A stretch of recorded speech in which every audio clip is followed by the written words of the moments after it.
तो चलिए दोस्तों, सबसे पहले आज की बड़ी हेडलाइन पे नज़र मार लेते हैं। तानाशाह किम जोंग उन की मौत, सोशल मीडिया पर अंतिम संस्कार की तस्वीरें वायरल। हो गया निर्णय, इस दिन चलेगी ट्रेन, यह रहेगा तरीका। पीएनबी खाता धारकों को तोहफा, अब करोड़ों का होगा फायदा। महिला एवं बाल विकास विभाग में निकली वैकेंसी, मिलेगी बम्पर सैलरी, ये है शैक्षिक योग्यता। रिसर्च में हुआ बड़ा खुलासा, भारत में इस दिन तक समाप्त हो सकता है कोरोना वायरस। तो चलिए दोस्तों, अब रुक करते हैं खबरों की ओर।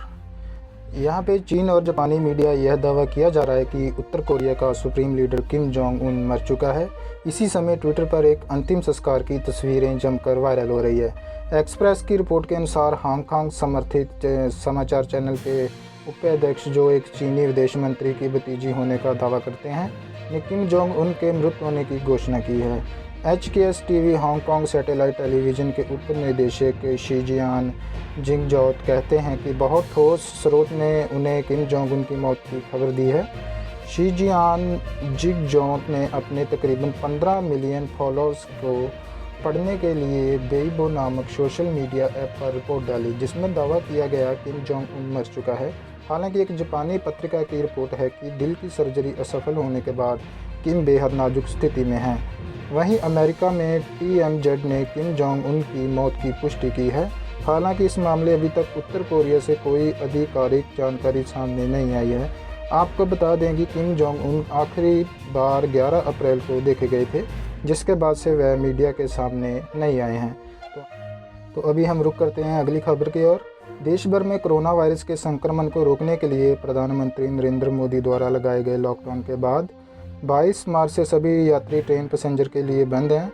रेलवे ने अब ट्रेन चलाने की तैयारी शुरू कर दी है। इसके अंतर्गत कुछ सख्त नियम बनाए गए हैं। इनके पालन करने के बाद ही यात्री अपनी सीट तक पहुंच पाएगा। रेलवे के अधिकारियों के अनुसार IRCTC इसके लिए तैयारी कर रहा है। पहली बार रेलवे ट्रेन चलाने के लिए टाइम टेबल को नहीं बदल रहा है। बता दें कि देश भर में जब से कोरोना वायरस का प्रभाव हुआ है, तब से भारतीय रेल ने अपनी सभी यात्री ट्रेन को चलाना बंद कर दिया है। इतना ही नहीं, रेलवे ने पहले 14 अप्रैल तक लॉकडाउन पार्ट 1 के बाद 15 अप्रैल से यात्री ट्रेन को चलाने की तैयारी शुरू की। वह IRCTC ने ऑनलाइन रिजर्वेशन की शुरुआत की, लेकिन रेलवे ने ट्रेन को लॉकडाउन आगे बढ़ाने के बाद ट्रेन चलाने की बजाय जो रिजर्वेशन किए थे उनको निरस्त करते हुए करोड़ों रुपए का रिफंड किया। इतना ही नहीं, अब नए रिजर्वेशन पर भी फिलहाल चुप्पी साध रखी है, लेकिन IRCTC ने ट्रेन चलाने की तैयारी शुरू कर दी है। सख्त नियम के साथ चलेगी भारतीय रेल।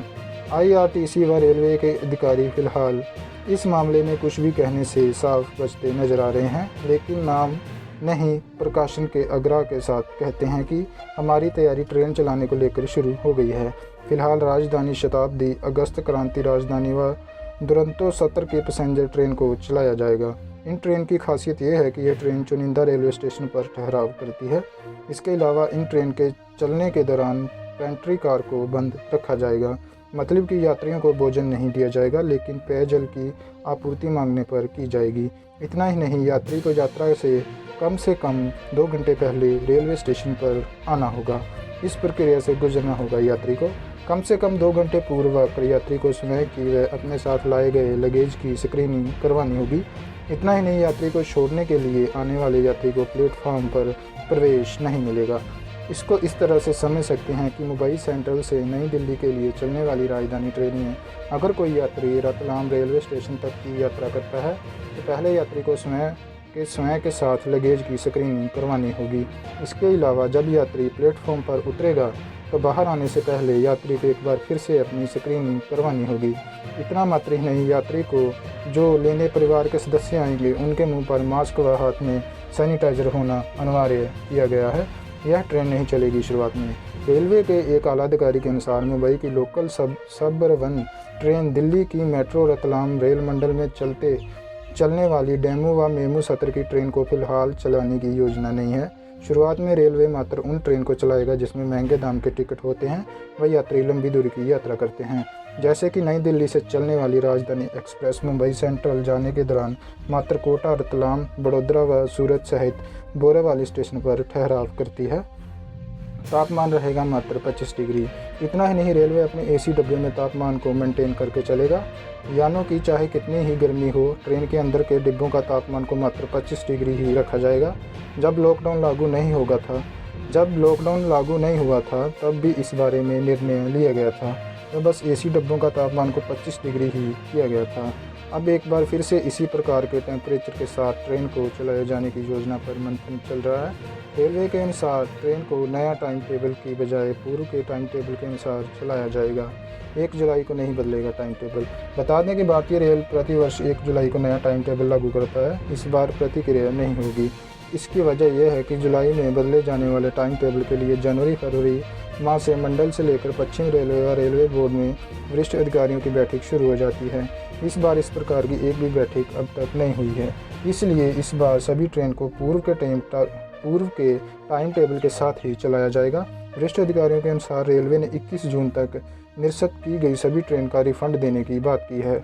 इसका मतलब यह साफ है कि रेलवे नए टाइम टेबल की बजाय पूर्व के टाइम टेबल के साथ ही जुलाई से ट्रेन को चलाएगा।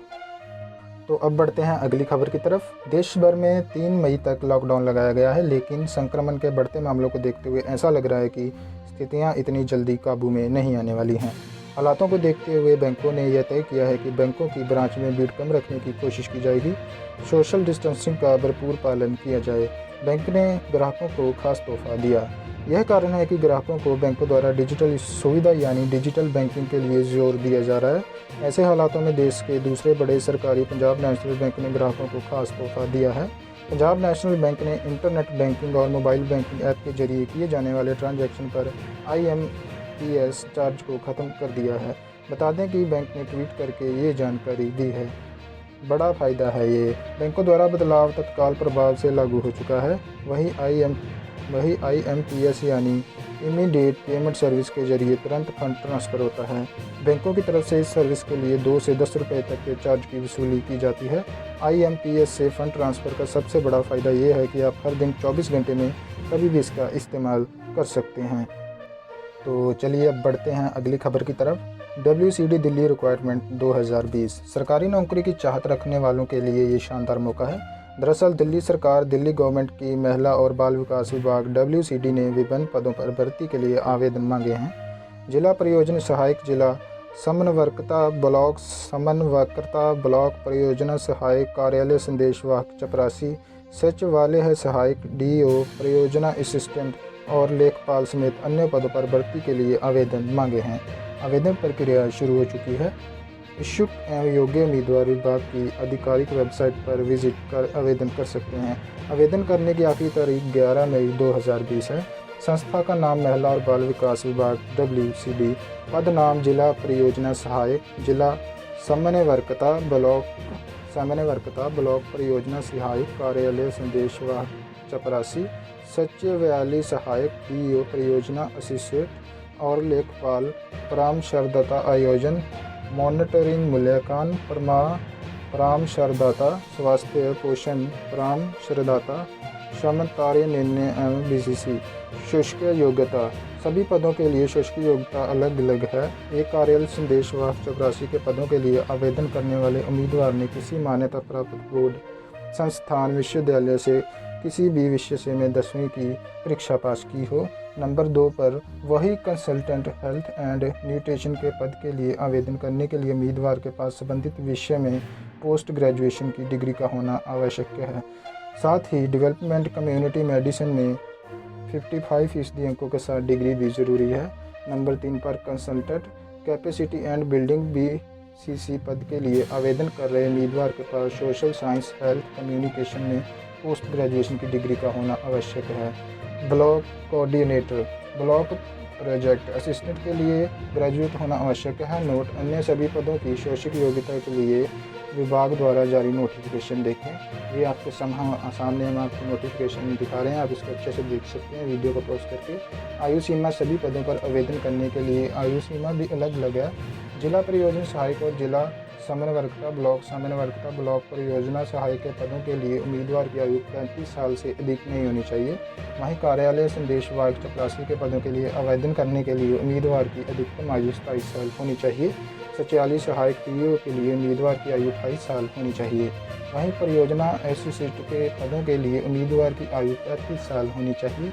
लेखपाल के पदों के लिए 28 साल और परामर्शदाता आयोजन मॉनिटरिंग मूल्यांकन के पदों के लिए उम्मीदवार की आयु 55 साल होनी चाहिए। परामर्शदाता स्वास्थ्य पोषण पदों के लिए उम्मीदवार की आयु 55 साल से अधिक ना हो। पदों की कुल संख्या 187 है। आवेदन करने की आखिरी तारीख 11 मई 2020 है। कैसे करें आवेदन? इच्छुक या योग्य उम्मीदवार विभाग की आधिकारिक वेबसाइट पर विजिट कर आवेदन कर सकते हैं। तो चलिए अब बढ़ते हैं अगली खबर की तरफ। भारत में कोरोना वायरस से संक्रमित लोगों की संख्या 26,000 के पार पहुंच चुकी है। यह संख्या तेज़ी से आगे बढ़ती जा रही है। भारत में यह वायरस कब समाप्त होगा, इसको लेकर अभी तक कई प्रकार के दावे सामने आ चुके हैं। इसी बीच सिंगापुर की एक यूनिवर्सिटी ने भी भारत में कोरोना वायरस की समाप्ति को लेकर दावा किया गया है। डेटा साइंस के माध्यम से दावा किया गया है कि भारत में 20 मई के आसपास खतरनाक कोरोना वायरस का अंत हो जाएगा। Singapore university of technology and design ने आर्टिफिशियल इंटेलिजेंस के माध्यम से कोरोना वायरस के फैलने की रफ्तार का विश्लेषण कर इस प्रकार का दावा किया है। सिंगापुर विश्वविद्यालय का ये डेटा पॉजिटिव मरीज के ठीक और संक्रमित पर आधारित है। सिंगापुर विश्वविद्यालय की ये रिसर्च इटली और स्पेन में लगभग सही साबित होता नजर आया है। इन दोनों देशों में ये मई के पहले सप्ताह में कोरोना वायरस समाप्त हो सकता है। धन्यवाद दोस्तों।